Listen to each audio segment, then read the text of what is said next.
ये समाजवादी सिद्धांतों और कार्यक्रमों से ही हमारा देश मजबूत होगा। न केवल हमारा देश मजबूत होगा, बल्कि इसी सिद्धांत से चल करके हमारे देश की सीमाएं भी और सुरक्षित होंगी। इसलिए हमें खुशी इस बात की कि जिस आंदोलन में हम सब जुड़े हुए हैं, वो कभी डॉक्टर राममनोहर लोहिया ने, छोटे लोहिया जनेश्वर मिश्र जी ने, नेताजी ने और तमाम समाजवादी लोगों ने हमें ये आंदोलन दिया है।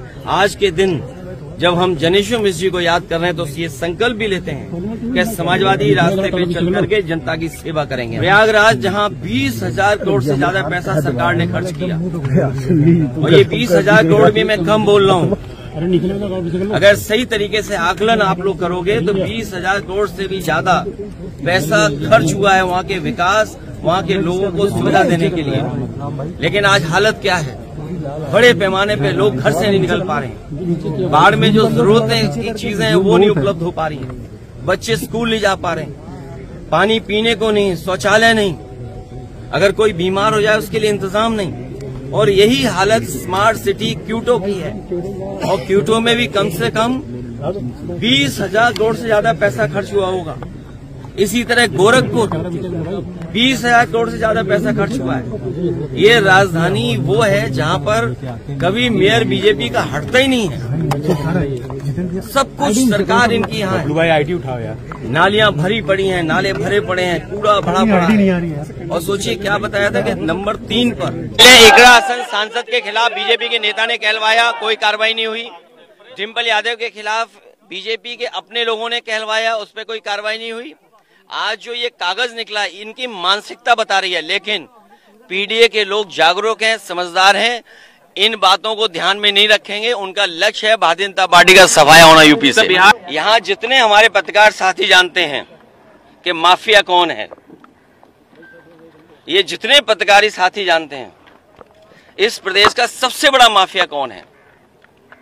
वस्त्र बदलने से कोई कुछ नहीं बन जाता है, वस्त्र बदलने से कोई बहुत लाभ नहीं मिलता है। जो लोग ये आरोप लगा रहे हैं, और खासकर जाति का लेकर के आरोप, ये कोई नई चीज नहीं है। आप याद कीजिए, इकरा हसन जो सांसद हैं, उसके बारे में भारतीय जनता पार्टी के नेता ने क्या कहा।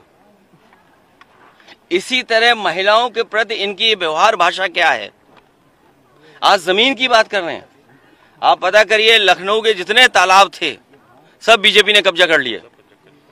केवल लखनऊ के तालाब नहीं, उत्तर प्रदेश में जहां जहां तालाब था, जहां जहां वेटलैंड एरिया था, अगर किसी ने कब्जा किया तो भारतीय जनता पार्टी के लोगों ने किया। और मैं तो आपसे कहूंगा, आप तो सब समझदार लोग हैं, रजिस्ट्रियां निकलवा लो, अयोध्या की रजिस्ट्रियां निकलवा लो, बनारस की रजिस्ट्रियां निकलवा लो, लखनऊ की रजिस्ट्री निकलवा लो।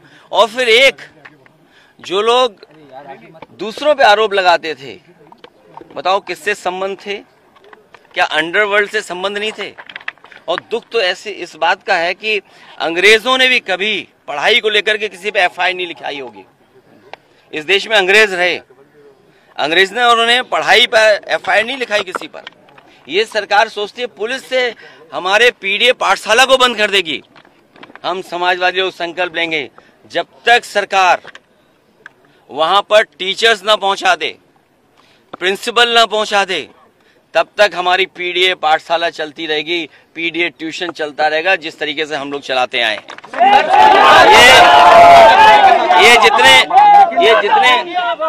अब 1.5 लाख करोड़ से भी ज्यादा बकाया है निजी कंपनियों का। अब ये मुख्यमंत्री जी जो करा रहे हैं पाठशाला, मुझे लगता है मुख्यमंत्री जी को भी जरूरत है पाठशाला जाने के लिए।